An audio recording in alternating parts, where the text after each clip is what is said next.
감사합니다.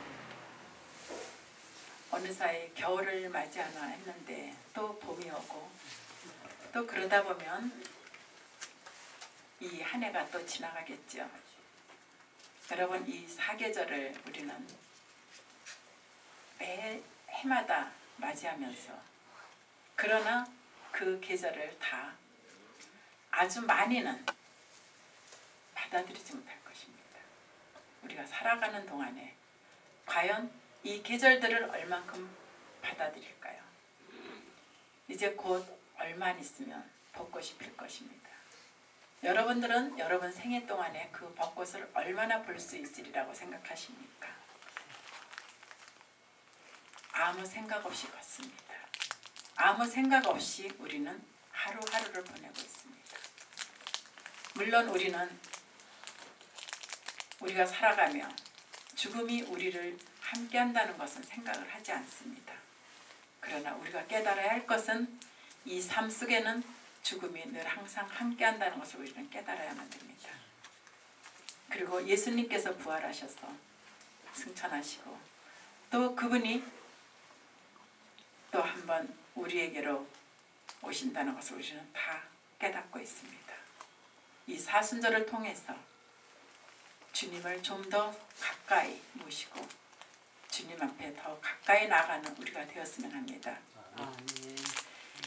히브리서 9장 27절 말씀을 잠시 보겠습니다.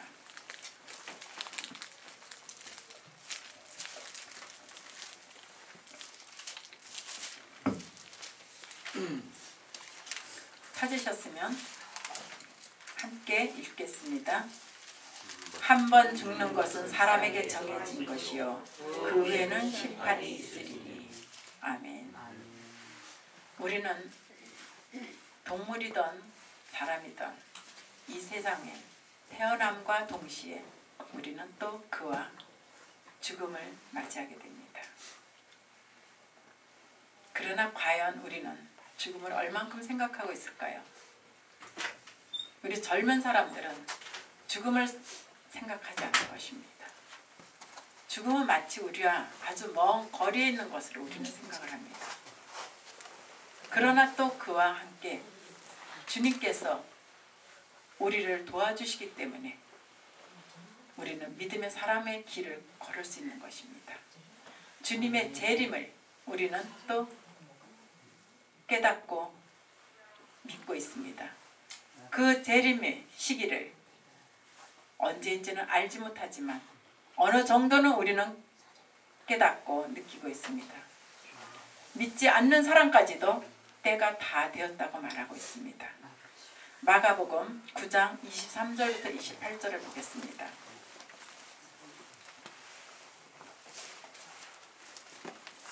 (69페이지요) 함께 읽겠습니다. 예수께서 이르시되 할 수 있거든이 무슨 말이냐 믿는 자에게는 능히 하지 못할 일이 없느니라 하시니 곧 그 아이 아버지가 소리를 질러 이르되 내가 믿나이다 나의 믿음 없는 것을 도와주소서 하더라. 예수께서 무리가 달려와 모이는 것을 보시고 그 더러운 귀신을 꾸짖어 이르시되 말 못하고 못 듣는 귀신아 내가 네게 명하노니 그 아이에게서 나오고 다시 들어가지 말라 하시매 귀신이 소리 지르며 그 아이로 심히 경련을 일으키게 하고 나가니 그 아이가 죽은 것 같이 되어 많은 사람이 말하기를 죽었다 하나 예수께서 그 손을 잡아 일으키시니 이에 일어서니라. 집에 들어가시매 제자들이 조용히 묻자오되 우리는 어찌하여 능히 그 귀신을 쫓아내지 못하나이까. 아멘. 여러분, 주님이 이 세상에 오셔서 무엇을 하셨습니까? 주님은 십자가에서 성취하신 그 구원을 완전하게 하기 위하여 이곳에 오셨습니다. 그 기쁨을 주님은 누리시기 위하여 우리도 또 그 기쁨을 누릴 수 있는 것입니다. 지금 이 말씀과 히브리서의 말씀과는 너무나도 판이하게 다릅니다. 그러나 이곳에서는 마가복음 9장 23절부터 28절의 말씀은 주님이 오셔서 구원의 기쁨을 행하시는 것입니다. 살리시는 것입니다.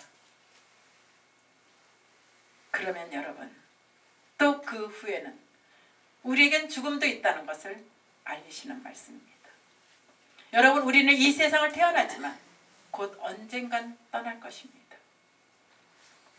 어쩌면 우리가 이 예배가 마지막이 될 수도 있는 것이고 또 계속 우리의 삶이 계속 진행될 수도 있는 것입니다. 우리가 오늘이 마지막이라는 생각을 하고 살아간다면 우리는 죄를 결코 짓지 않을 것입니다. 우리는 하나님과 더 가까이 가고 있을 것입니다. 우리는 오늘이 마지막이라는 생각을 하지 않기 때문에 우리의 자아를 가지고 나가고 우리의 욕심, 시기, 질투 그런 것에서 우리는 벗어나지를 못하는 것이며 좀 더 주님 앞에 우리는 가까이 가지를 못하는 것입니다. 여러분들은 진정으로 주님이 재림하신다고 믿습니까? 우리는 무엇을 준비했습니까? 만일 오늘 주님이 재림하신다면 여러분들은 준비한 것이 무엇이 있습니까? 마라나타 주 예수여 어서 오시옵소서 말하실 수 있습니까? 주님은 치유도 하시고 우리에게 기쁨의 구원을 주시지만 중요한 것은 우리의 삶이 다해서 본향에 가는 그날에는 그 심판대에서 우리를 기다리고 계신다는 것입니다. 저는 때로는 그것이 두려울 때도 있습니다. 주께서 나를 모르신다 하실까 봐. 그것은 아무도 모르는 것입니다. 여러분들도 모르시는 것이고 나도 모르는 것입니다. 제가 이곳에서 여러분에게 주님을 전하고 내 나름대로 하나님 앞에 서겠다고 몸부림치고 있지만 하나님께서 내가 너를 모른다 하신다면 여러분들은 어떻게 하시겠습니까? 우리는 가장 중요한 것은 주님이 주신 이 생명을 이 삶이 다하는 그 순간까지 우리는 잘 보존하며 그것을 잘 활용해야 됩니다. 너무나 무작정적인 그러한 삶을 살아가면 안 됩니다. 여러분 내일이 또 여러분을 기다릴 것입니다. 저는 이곳을 부산을 왔다 갈 때 이런 생각을 합니다. 오늘 이곳에 왔습니다. 그러나 저는 곧 또 가게 됩니다. 저는 서울에 가서 또 목사님 잘 도착했습니다. 감사합니다. 감사의 전화를 하게 될 것입니다. 이 순간은 금방 지나가게 될 것입니다. 여러분들과 저와의 이 시간이 계속되지는 않을 것입니다. 이 시간을 우리는 잡을 수가 없습니다. 여러분은 시간을 잡을 수 있습니까? 우리는 시간을 아무도 잡을 수가 없습니다. 여러분 이 자리에 계신 여러분들이 지금 이 자리에 오기까지 이 나이가 들기까지 상상이나 해보셨습니까? 저도 상상을 못했습니다. 제가 그전에는 젊어서 나는 내가 나이가 40이 되면 울 것 같아 이랬어요.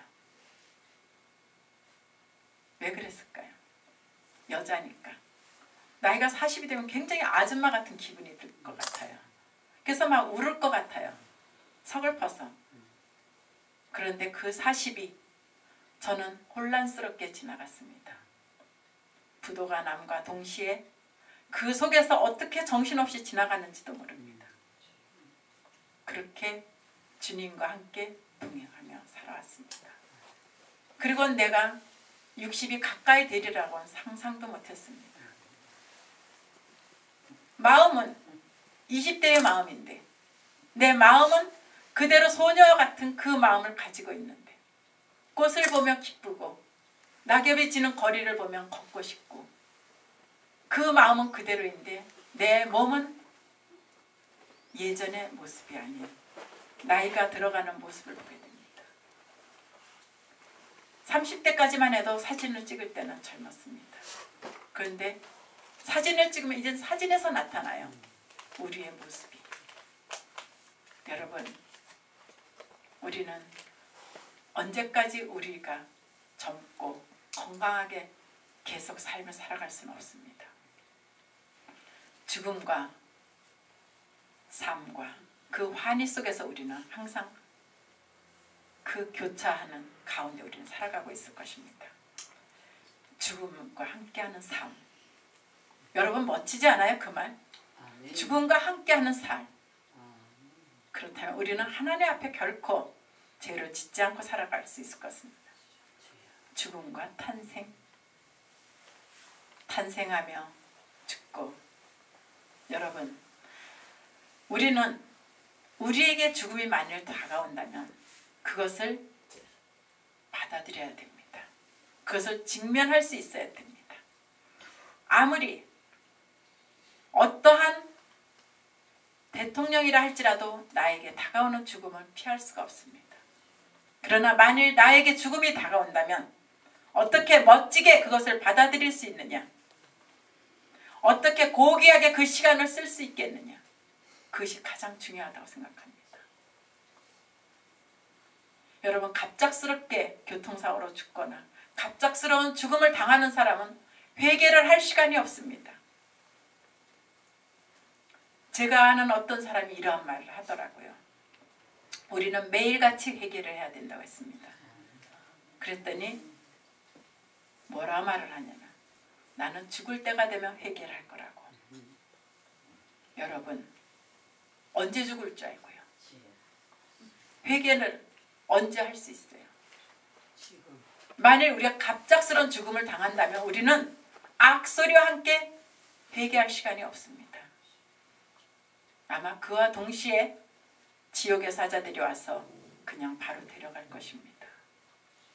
여러분, 분명한 것은 지옥이 분명히 있기 때문에 우리는 천국의 그 본향을 가기 위해서 세상 것을 내려놓게 되는 것입니다. 세상은 좋습니다. 세상으로 가면 즐길 것도 많고, 그러나 우리가 경건한 삶을 살아가기 위해서 주님을 찾는 것은 이 세상이 여기서 끝이 아니기 때문에, 우리의 삶이 여기서 끝이 아니라 다시 새롭게 시작되는 본향에서의 우리의 시간들이 있기 때문입니다. 그렇기 때문에 우리에게 상처를 주어도 우리는 그 상처를 받아줘야만 되고, 그를 위해서 기도해야만 하고, 우리가 바보라서가 아닙니다. 여러분, 여기 계신 여러분들 바보 있습니까? 바보가 아니기 때문에, 주님이 계신 것을 알기 때문에 더 사랑하려고, 더 많은 것을 품으려고. 여러분들, 이별할 때가 있습니다. 우리는 언제인가는 다 이별을 할 것입니다. 가족과도 이별을 할 것이고. 그러나 그 본향에 가는 그 길은 혼자 가는 길입니다. 누구와 더불어 같이 가는 길이 아닙니다. 동무를 하고 가는 길이 아닙니다. 내가 같이 가고 싶어도 같이 갈 수가 없는 길입니다. 자녀와도 남편, 아내 다 자신들이 겪은 그 숙제 그대로, 그 숙제를 푸른 대로 우리는 가는 것입니다. 여러분, 이별할 때 아름다운 이별을 할 수 있어야만 됩니다. 제가 죽음의 이야기를 해서 죄송합니다. 이 화창한 봄날의 죽음의 이야기를 해서. 그러나 여러분, 우리는 분명한 것은 탄생과 죽음이 분명히 있기 때문에 우리는 그것을 준비하는 자가 되어야만 됩니다. 여러분들이 어떠한 모습으로 살아가냐면, 전도서 7장 4절에 보면은 지혜자의 마음은 어떻다고 했습니까? 초상집에 간다고 했습니다. 우매한 자는 잔치집에 간다고 했습니다. 우리는 초상집에 있는 그런 마음으로 살아가야 됩니다. 초상집에 가서 그 관에 들어가 있는 사람을 볼 때, 아, 저 사람이 나보다 조금 더 빨리 들어갔구나. 우리는 관에 들어가 있는 내 모습을 생각해야만 됩니다. 그리고 아름다운 죽음을 맞이할 수 있는 그러한 기도도 해야 됩니다. 저는 몇 년 전부터 죽음에 대한 기도를 하고 있습니다. 내가 죽음을 맞이할 땐 아름다운 모습으로 가게 해주세요. 우리는 어떠한 모습으로 떠날지 아무도 모릅니다. 내가 나를 모르기 때문에 어떠한 병에 걸려서 아니면 어떻게 다쳐서, 여러분들 죽음에 대해서 기도해 보셨습니까? 죽음에 대해서 기도를 해야만 됩니다. 이 세상의 삶에 대해서도 기도를 하지만 우리는 죽음에 대한 기도를 해야만 아름다운 죽음을 맞이할 수 있습니다. 아멘. 평안한 얼굴로 주님 앞에 갈 수 있고 평안한 얼굴로 천사가 나를 방문했을 때 그 손을 잡고 떠나갈 수 있어요. 이 세상에 많은 미련 버릴 수 있고 그러기 위해서는 우리 손에 쥔 욕심과 모든 것들을 내려놓아야만 됩니다. 무엇이 그리도 그렇게 욕심이 많은지 이 세상을 살아가면서 오늘 하루를 살고 내일을 살아가며 우리는 왜 그리도 이 손에 많은 것을 쥐려고 하는지 그러나 결국 떠날 때는 빈손으로 가게 되는 것입니다. 주님이 오실 때를 여러분 준비하시고 기도하세요. 그리고 아름다운 말을 하세요. 나쁜 말은 여러분 입에 올리지도 마시고 험한 말도 하시지를 마세요. 여러분들이 자녀를 축복할 때 축복한다는 말을 하지 않아도 여러분의 말 속에서 아름다운 말이 나오면 그 자녀는 분명히 축복을 받을 것입니다. 여러분들이 삶 속에서 자녀에게 함부로 말을 한다면 그 자녀는 저주를 받는 거나 마찬가지입니다. 아멘. 우리의 말이 얼마나 중요한지 생명을 살리는 말입니다. 우리는 주님의 자녀이기 때문에 여러분들 우리를 내려놓고 또 주님을 만날 수 있는 그 때가 가까이 오면 여러분들 두 손 높이 들고 마라나타 할 수 있어야만 됩니다. 그분이 언제 오실지 우리는 아무도 모릅니다. 그러나 그분은 곧 오실 것입니다. 이 세상에 믿지 않는 자들까지 그러한 사람들도 때가 다 됐다고 그러는데 여러분 바다의 온도가 높아져 가고 있습니다. 이 세상에는 먹을 것이 없어져 가고 있습니다. 여러분들 우리 정말 깨어 기도하고 깨어서 신부의 단장을 해야만 됩니다. 오늘은 목욕을 하셨다고 내일은 안 하실 것입니까? 우리는 매일같이 기도로 목욕을 해야 됩니다. 그리고 말씀으로 우리를 무장시켜야만 됩니다. 말씀이 우리 안에 없으면 우리는 무너지고 맙니다. 기도요? 기도만 가지고는 아무것도 할 수가 없는 것이 우리의 나약한 몸입니다. 우리는 육체를 가졌기 때문에 공격을 받으면 그대로 무너지게 되어 있습니다. 여러분들 정말 지혜로운 자가 되십시오.